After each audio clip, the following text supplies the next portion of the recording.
का? हो योच आहे. जा बोलून जा. ए तुला बोलावलं सागरनं. का त्याला का नॅट पडतंय वय इथं याला थाला रे जाऊ.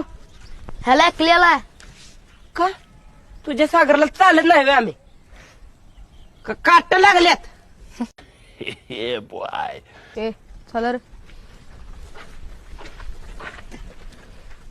कसं आहे लय उडू नका.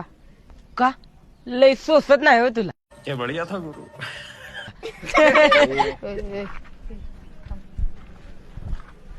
ए तुझं कोणी व्याचील.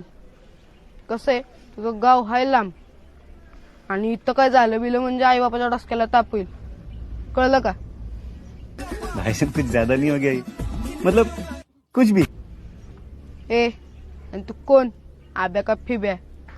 आता चांगल्यापणानं सांगतोय 8वी अच्या पोरांपासून आणि महत्वाचं म्हणजे पुरींपासून सुद्धा लांब राहायचं.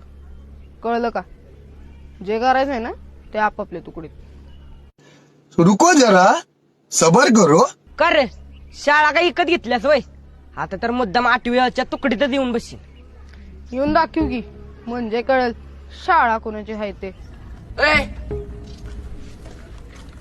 कधी आणि कुठं सांग. त्यासाठी अभ्यासात हुशार आणि या शाळेत आधीपासून असावं लागतं. कळलं का? अच्छा ठीक है. उगाच नाही तू मस्ती डमनत. तीच लायकी आहे तुमची. अभी मजा आएगा ना भिड़ो. लायकी काढायची काही गरज नाही नाहीतर हितच आडवा करेल. तो चिलीतला झाट लिंदा आमच्या ह्या जेवण गेला. चल निघ. सागर एवढं ऐकून घेतोस वय. आता नको चला. आता नाही कवा बियन कुठं बिय. गावाचं नाव ध्यानात ठेवायचं वेखंडवाडे. चल चल. ए चला रे. बस हवा निकल गई.